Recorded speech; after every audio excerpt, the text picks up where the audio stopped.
today we have Lisa Yan. She is a Milpitas High School alumni and an incoming sophomore studying microbiology, immunology, and molecular genetics at UCLA. She is passionate about sustainability and medicine and hopes to pursue a career in environmentalism or health or both. And so, yeah, Lisa, I will hand it over to you now. Thank you so much for being here today. And yeah, you can take it away. Thank you for giving me this opportunity to talk today. Before I start, I just wanted to kind of get a gauge of who's here. So I just wanted to ask if you are, I guess since most of the students here are probably high schoolers, if you're not in high school anymore, if you could just like raise your Zoom hand, that way I could kind of know. If you don't know how to raise your Zoom hand, it's under participants and then raise hand. And if no one raises their hand, then I'll just assume everyone is okay. Cool. Okay.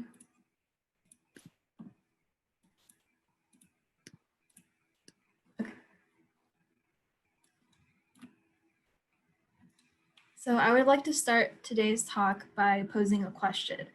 What if there was a way that you could become a productivity machine with no need for 8 hours of sleep every night, caffeine to wake you up in the morning, or even water to keep you hydrated and like a normal human being? This is a question that I have asked myself many times, especially through junior and senior year of high school, because I really just wish that I could have just done everything that I needed to get done and then go have fun. But as many of you guys probably know, this is not the case. There is pretty much no way that humans are aware of that you can just be a productivity machine. In fact, for me personally, I need to get at least 8 hours of sleep every night or else I will be very tired. I do need caffeine to wake myself in the morning, and drinking water is very essential. So that's also my cue to remind you guys to take a drink of water right now, if you haven't taken one today or in the past 5 minutes.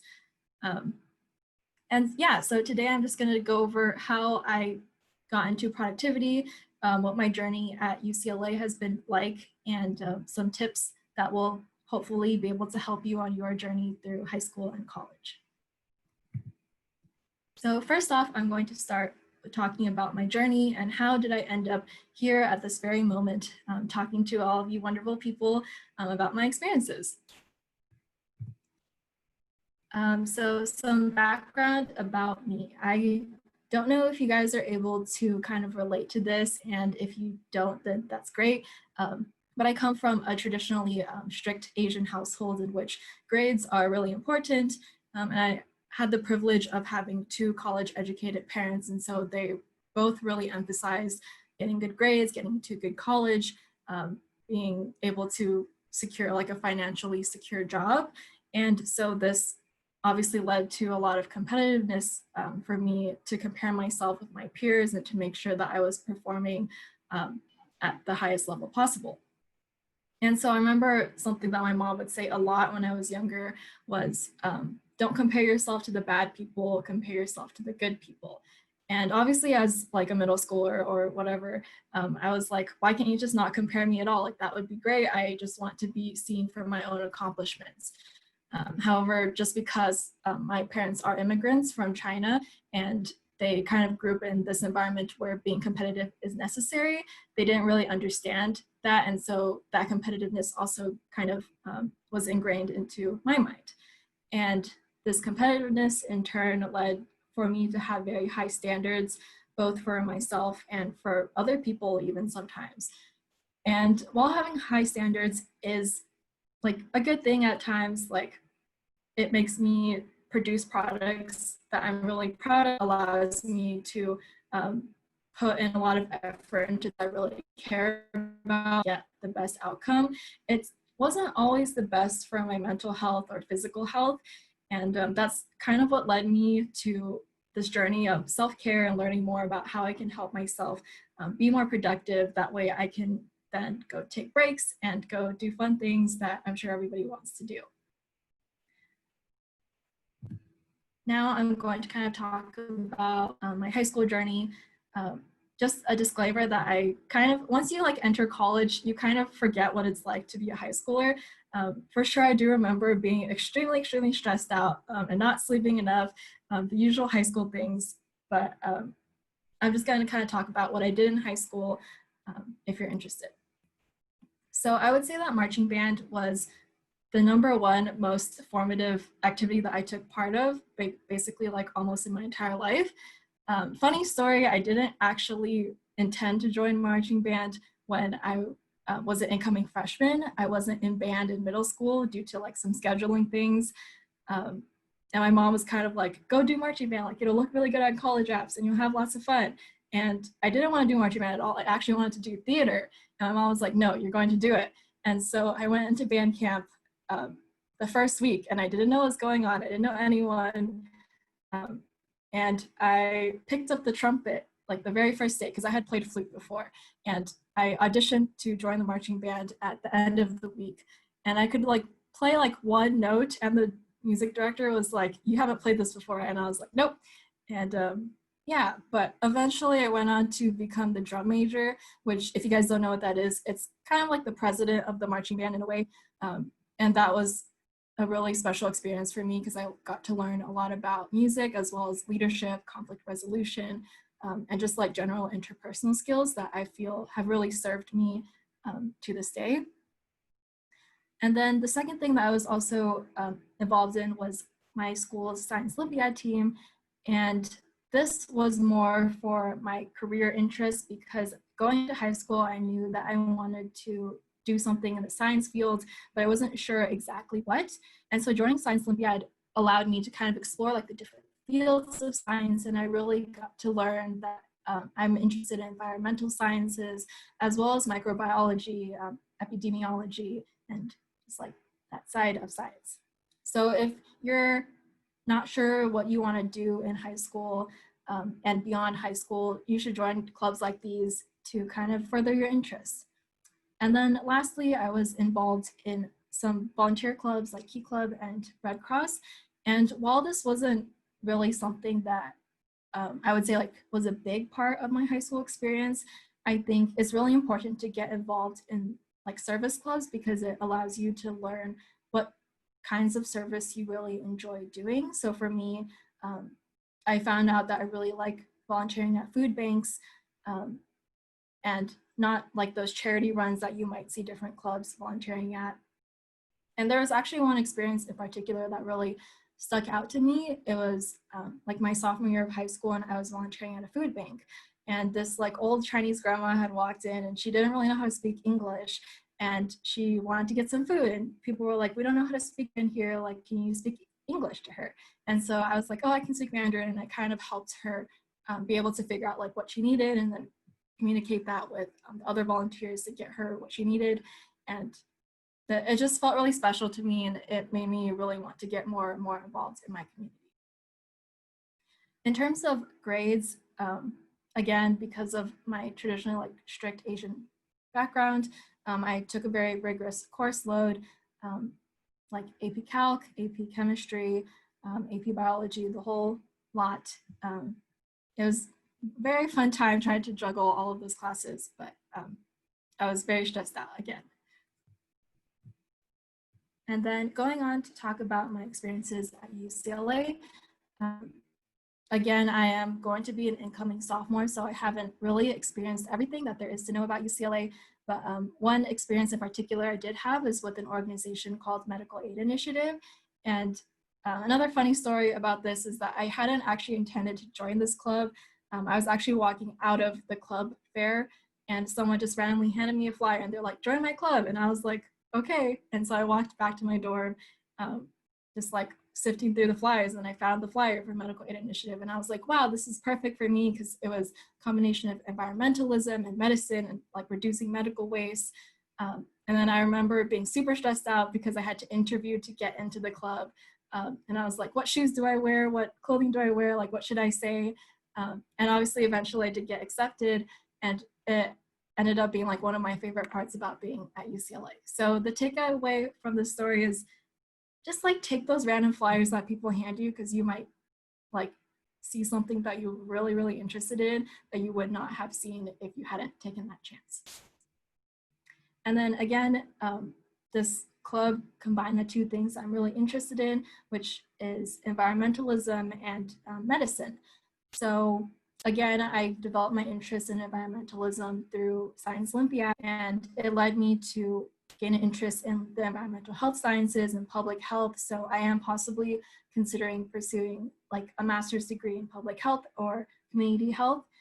However, as of right now, I am still completing my pre-med requirements, although there have been some difficulties in terms of like getting research, volunteering, in terms of like clinical volunteering, but we'll see where it takes me. Okay, and then now I'm going to move on to some college advice for all of you guys that are going to be applying to college soon. So first off, applications. A lot of these things you might have heard a lot before, but I'm just going to say them again because there are some things that I did regret after applying to college and some things that I wish that I knew and people had emphasized to me more. So first of all, start early. You're going to hear this a lot, but start your essay writing process during the summer. Don't start during the fall or like the month before it's due. I definitely did that. I started like in September and the apps were due like November or December. And I remember writing like my last college essays for the Common App, like the first week of December when they were due at the end of December. And it was just super stressful. I would not recommend doing that. So definitely brainstorm early. And some ways that I recommend that you brainstorm, for example, I made this, I don't know if you can see, it's like a mind map of my name and then these things that I'm involved in and kind of what I learned from those things. And then once you kind of get a good idea of like who you are, then you can start writing your essays and make sure that you revise. And then this is also part of the college application process, but make sure that you research the schools that you're interested in. Don't just apply to the ones that you think sound good or like well known. And I definitely regret this because I mainly only applied to UCs, a couple CSUs, as well as like I shotgun for the hard like Ivy League schools that I did not have a chance to get into, but I just wanted to try because they like are big names. And I really regret that because once I like received my my admissions into certain schools, I realized that I didn't actually really want to attend any of them because the UCs are all super big and you don't really have like a very intimate family feeling. And so I had wished that I had like looked into small liberal arts schools more. Just because right now UCLA, like your classes are like 350 students per lecture. You don't know the professor that well. So I really regret that. And if that's something that you also feel like you would not like having super big lecture halls, I recommend that you research schools you're interested in. The second thing is when you're writing your college essays, make sure to show who you are, don't tell who you are. What this means is when you're writing your essays, don't just say, I am a leader, and then be done with that. You have to show like a specific experience in which you demonstrated leadership. So for example, I wrote about marching band and being a drum major in basically all of my college applications. And specifically, I wrote about how in my junior year, everything was super messed up. Everything was like not cohesive. We were not working together. And specifically how I dealt with that during that time period. And then the turning point moment in which I realized I wanted to continue to be a drum major in my senior year because I wanted to make things better.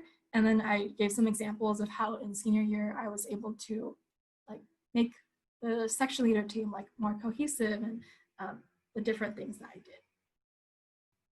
And then lastly, when you're choosing a major, make sure that you utilize opportunities in high school to decide what general field you're interested in. So if you're interested in like coding, engineering, then you would apply to like the engineering school. If you're interested in like medicine, you would apply usually to College of Letters and Sciences. And once you kind of know the general field that you're interested in, it's very easy to just pick like a general major there because once you're in that school, it's easy to like switch majors. But it's very hard when you're trying to switch from like biology to like engineering because those are like two completely different schools. So make sure you kind of know what you want to do in high school, but it's okay if you don't know exactly. And then the just some background on how I chose my major. Um, my sister actually majored in immunology, so it was kind of familiar to me. And I was like, that sounds cool. And then as well as Science Olympiad, I was interested in microbiology. So I applied as the major that I did. But who knows, it might change. And then some things that I wish I knew before going into college. So first of all, remember to have fun, especially during the pandemic. Maybe it's kind of hard to have fun. Maybe you just feel like you're not doing that much. But just like go outside on walks more often and like try to like schedule hangouts with your friends, and try to take like actual breaks. That's something that I wish that I knew, because for me, I just remember being super stressed out and I would only have like one free day of the week, which was Sunday, to like do all my homework. And I would basically just spend it like sleeping and watching YouTube videos, which I realized is not an actual break. I wish that I had spent more time going out with friends and doing fun things. And then the second thing that I wish I knew was you just have to do the thing. Going into high school, I definitely kind of like didn't study for my finals that much. I was just like, it's okay. The magic will like osmosis its way into my brain. However, that was obviously not the case. I had to learn that you have to study for the test. No one's going to study for you. No one's going to like insert the information into your brain. No one's going to teach you how to do calculus unless if you look it up yourself. I learned that the hard way as well because I had a D in AP Calc the first semester progress report, and that was not a fun time, but I learned a lot of things from that experience, so it's okay. And the last thing that I wish I knew, and this is probably the biggest thing, is making friends in college is a lot harder than I thought, and maybe this is just the introvert in me speaking, but it's hard when you're not constantly seeing the same people over and over again. And having that experience in college made me wish that I cherished my friendships in high school a lot more, because again, I didn't really go out and hang out with my friends a lot in high school. I mostly saw them at school or marching band or different extracurriculars. And I really wish that I had spent more time with them before I went off to college. Okay. And then the third section of this talk is general advice that I would offer to anyone. Just a disclaimer that this does have to do with productivity, but since we are in the middle of a global pandemic and things are very uncertain and you might be having struggles with like family, don't feel pressured to be productive during this time. But with that being said, if you do have the ability to like do these things, it's really great. And this is a really great time to try new things out because you're just at home and you have the time to like figure out what works for you and what doesn't, and just like kind of like science experiment when you like do different trials and you're like, which of these works for me, which of these don't. Yeah. And the way that this section is going to be structured is like a 1, 2, 3. So 1 is going to be what you should do. 2 is going to be 2 questions that you should ask yourself when thinking about doing this thing.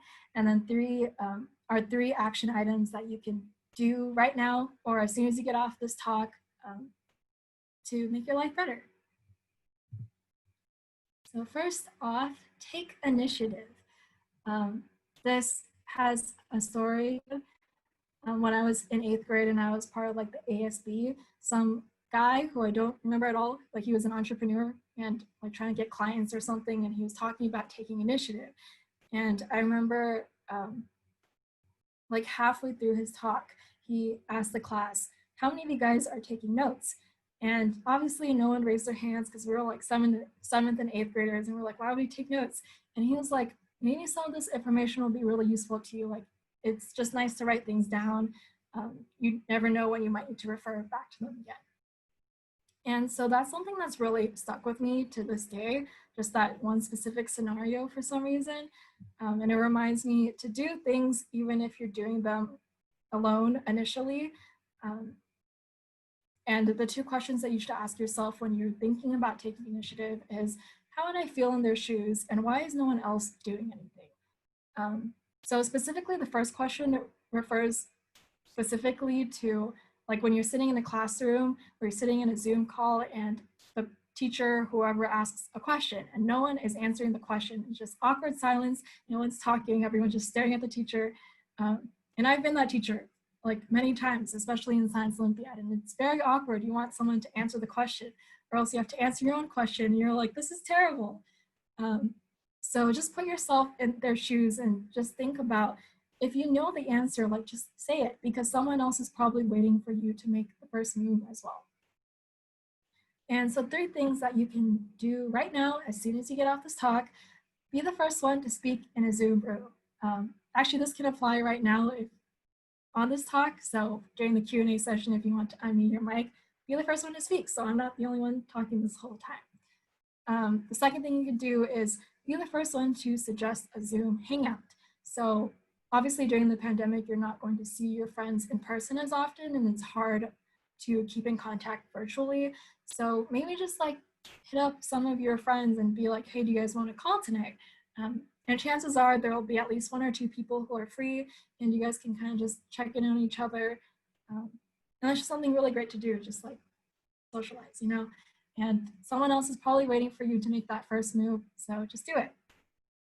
And the last thing is take notes even when you aren't told to. Again, this goes with my story, and it's a good reminder that maybe if these things resonate with you, you should write them down too. Okay. And the second thing is establish a routine.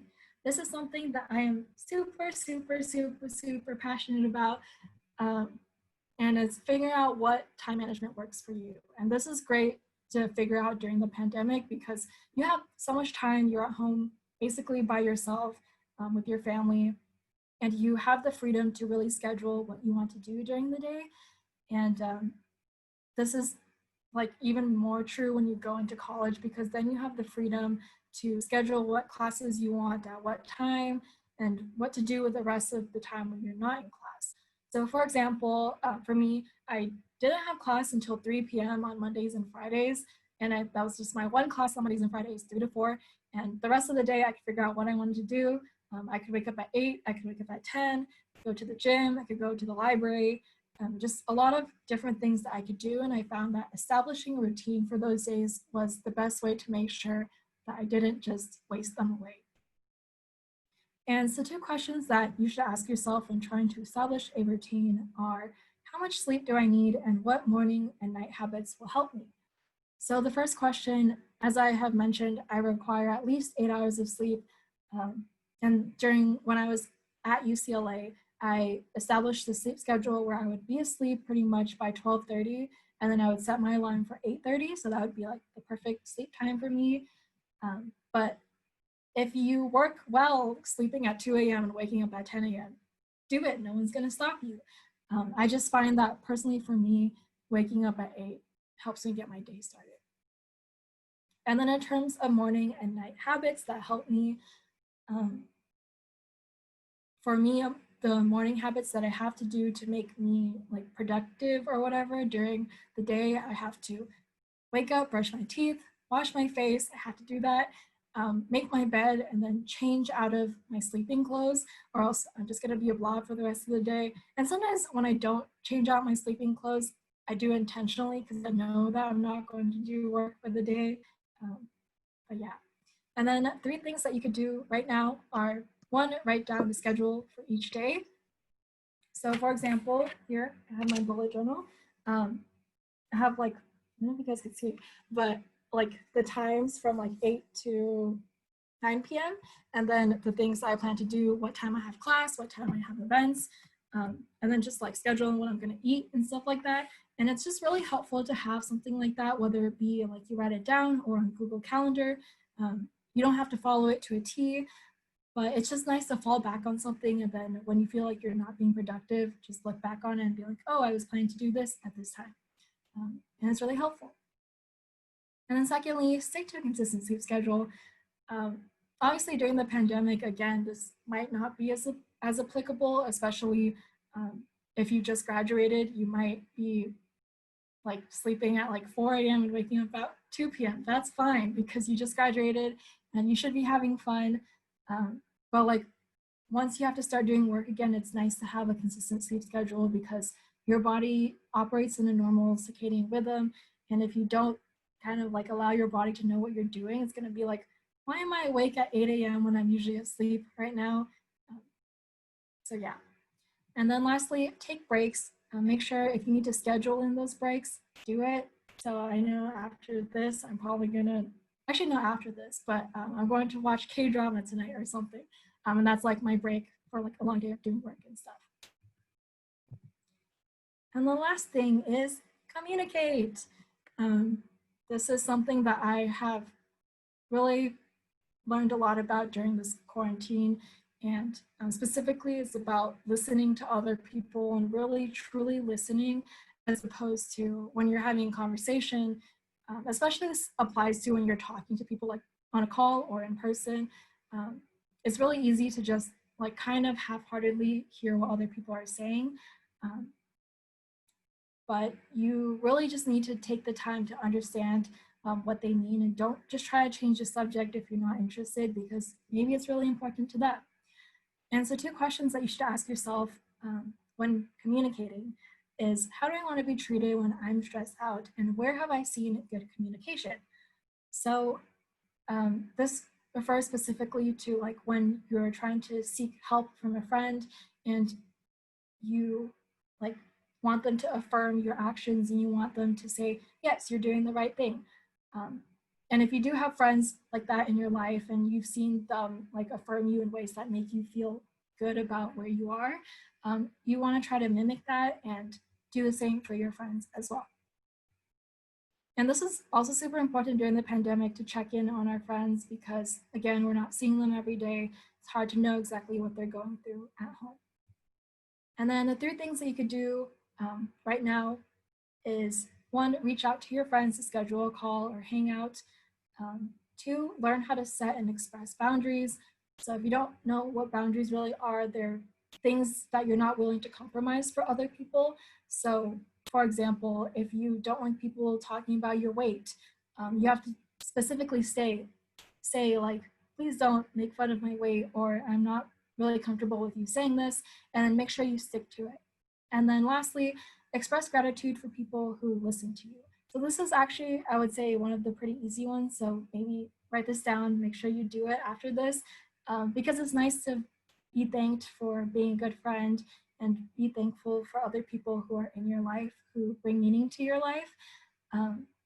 If you're not really someone who's like wishy-washy, I guess, and would like necessarily like just go out and say, hey, thank you, you can express your gratitude in different ways. Like you can drop a gift off at their house, send them a funny meme or something, tag them in a meme on Facebook or Instagram, whatever the youngins are using nowadays.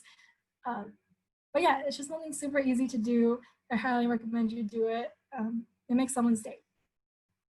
And with that being said, these 3 things: take initiative, establish a routine, and communicate. These 3 things are things that I've learned through my life, are super, super, super helpful to making sure that I can be as productive as I can, as well as being as good of a person as I can be.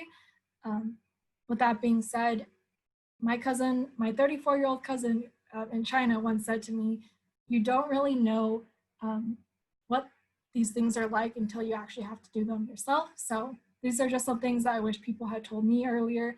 Whether or not you want to take my advice is really up to you, but I hope this has helped you. If you have any questions, please let me know. And thank you for listening to me today. Wow, that was really nice. Thank you so much. I love how you went beyond just like explaining your experience in high school and your experiences in college, and you also like went that extra mile to give us really good tips. And I think that that was very helpful for me, and also for I'm pretty sure those are really helpful tips for other people that are listening into. So I guess if we want to open it up now to questions, we can do that. So anyone who is listening right now, like you can submit questions that you may have or want to ask Lisa in the chat box. So feel free to do that. Okay. Ashley is asking, I am an incoming senior. Is it too late to participate in any leadership roles? I would say that it is going to be a little bit hard if you're an incoming senior already, because generally applications for different clubs will occur during the spring of your junior year. With that being said, you don't necessarily need to have a role to be a leader in a way. Maybe this is slightly hypocritical for me to say because I did have like the title of being a drum major, but when you're writing like your college essays and you want to write about your leadership, you don't necessarily have to say, I was drum major, so I did these things. You can say, I showed my leadership in these other ways. Maybe I was a normal volunteer, but I still did these things that showed that I really care about my community. Yeah. Awesome. However, Yeah. sorry. With that being said, there are a lot of organizations that you can join online during this time that are probably seeking volunteers. So for example, you can volunteer with SAMP. I know they're doing like their Senior Connect project. And if you want to get involved in that, you can see if there's any way you can take on leadership roles. And in terms for your next question, any advice on becoming a better leader? This is something that my friend actually told me in my junior year when I was super stressed out, could barely take care of myself. I got like 5 hours of sleep every night. But she had said to me, how can you take care of other people when you can't even take care of yourself? And this is something that has stuck with me again to today, because in order to be a good leader, you have to take care of yourself before you can really go and take care of other people. Because that's what really being a leader is about. It's about making sure that you are in tune with your team, you're in tune with the people that you're serving, and just like making sure that their needs are met as much as your needs are met. And so, for example, establishing routine. If you get enough sleep during the day, you're able to have more energy to become a better leader and support your team better. Awesome. The next. Yeah. So okay, it's okay if you want to answer the next question. I just like like reading them out to people just in case they can't see the chat. So Angela is asking if it's fine with you, could you share your socials? So like your Instagram, your LinkedIn. Yeah. Okay. Of course. So my Instagram is Lisa Loves Laughs. Make sure to send me a DM so I know who you are. You can reach out to me on there. I also have a LinkedIn. I don't actually know how to share my LinkedIn, but if you message me on Instagram or you message me on Facebook, that works, and I will get back to you. I can also drop my email in the chat if you want to email me about any questions that you may have. I love to answer emails and talk to people about my experiences and to, yeah. Okay, so our next question, Yadro is asking, are you open to helping look over essays and be a mentor?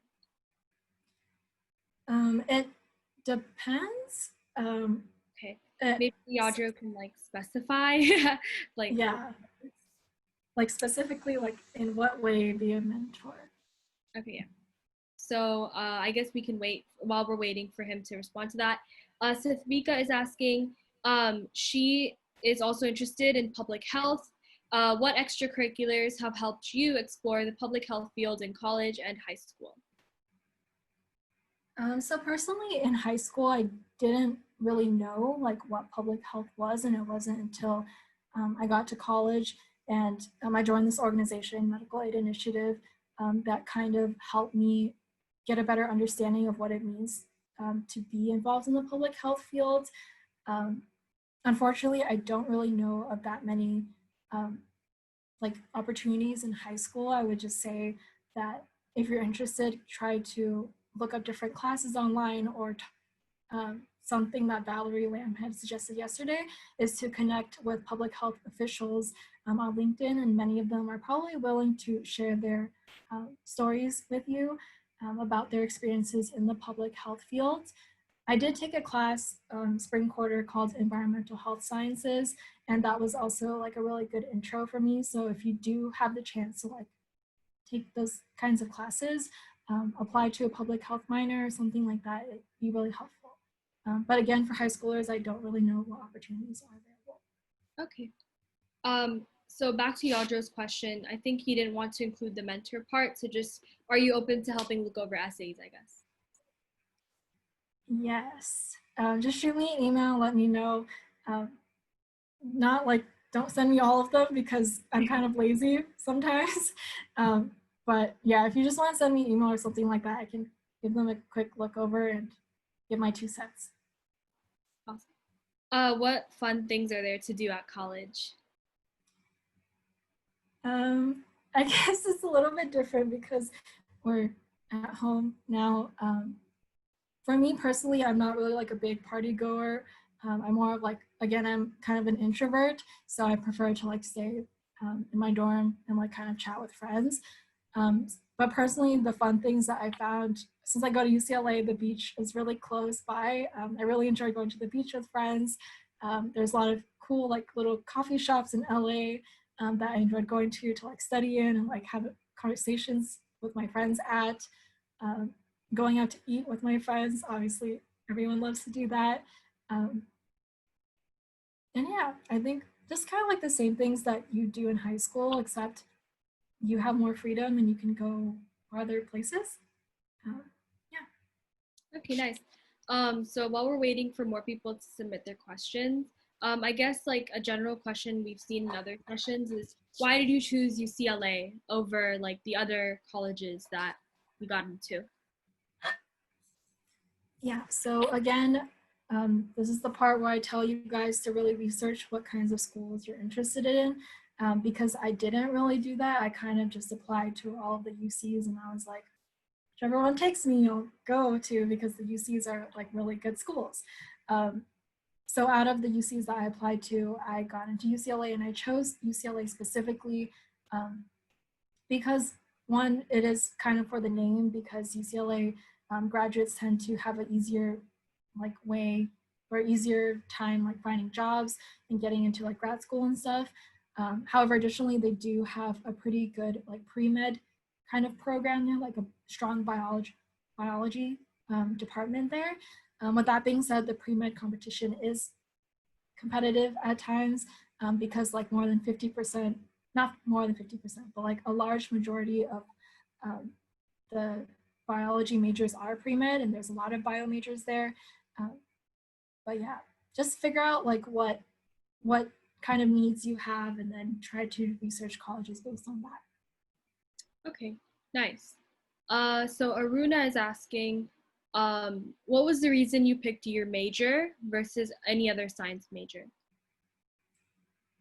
So again, when I was going through the majors and applying for them during college applications, to be honest, I kind of just applied like molecular bio or microbiology to almost all of them because I didn't really know what I wanted to do.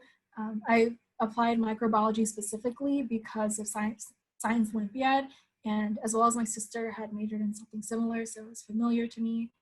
Um, but yeah. Okay, nice. So we got another question from Ashley. If we aren't sure on our major, do you think community college would be a good option to have more time to think about it, or should I just jump into university?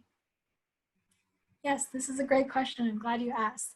Um, if you don't know what you want to do, I would highly, and your parents are okay with it, I would highly recommend doing community college because for one, you get to save a lot of money and you still will pretty much have the 2 years of college experience that you need to like kind of figure out what it's like to live away from home.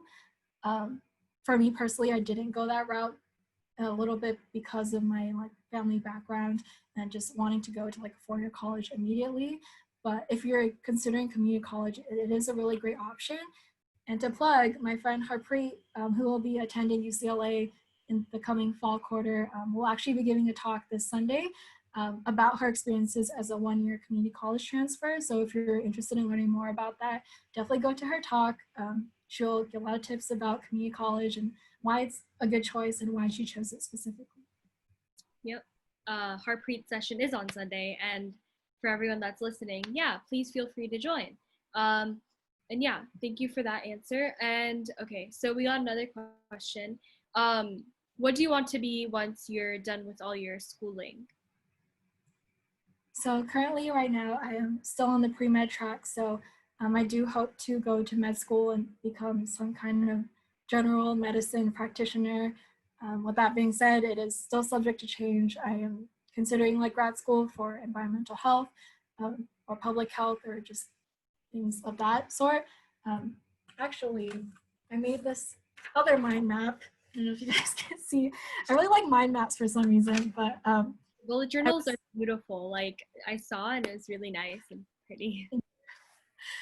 yeah, so I made this and because I was having a midlife crisis at the beginning of the pandemic, and I didn't know if I wanted to do like medical school, if I wanted to go into public health.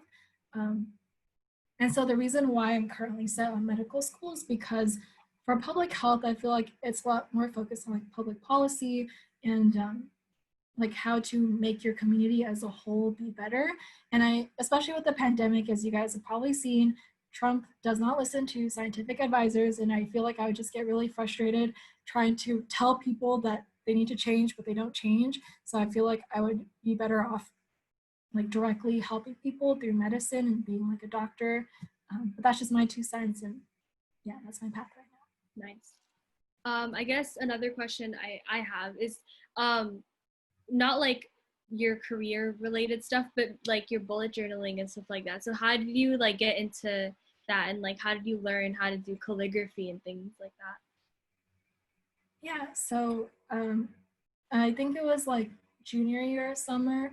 Um, I kind of started hearing about it and seeing like my friends and kind of getting involved into it. And so I was like, this is cool. Like maybe I'll just try it out and see kind of what it's like.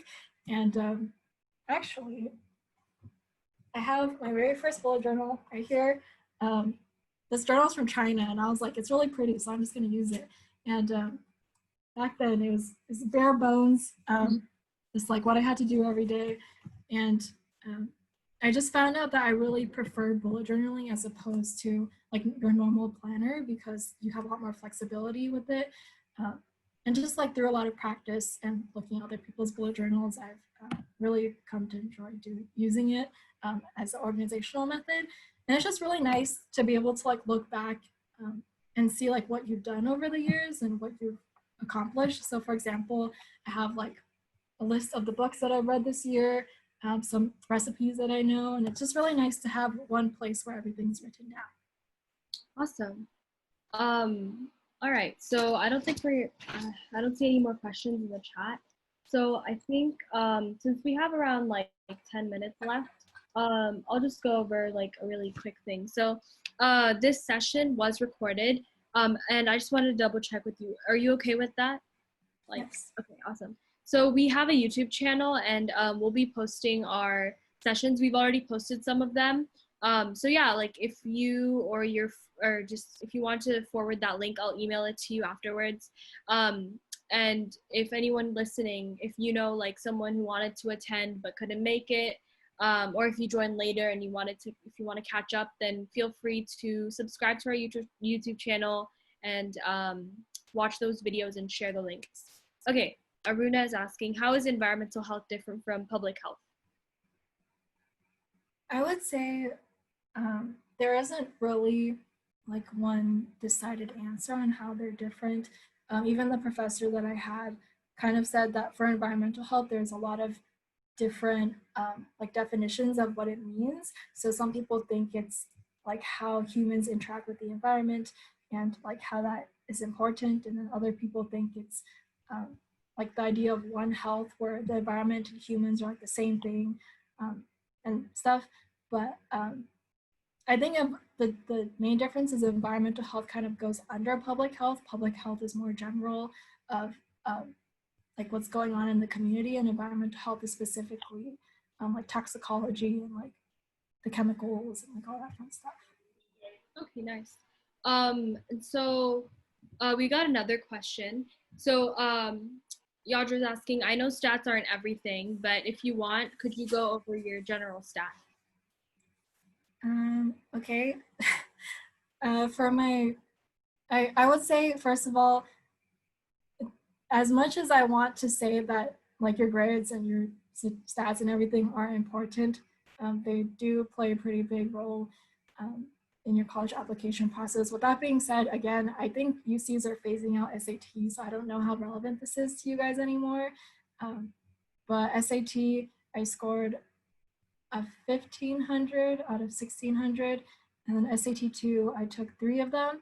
I don't know why I took 3 of them. I really didn't need to because you don't need SAT2 for UCs, but I took Math 2, chemistry, and then biology, and I got like a 720 on biology, and then the other ones I don't remember, but it was like 750 or something.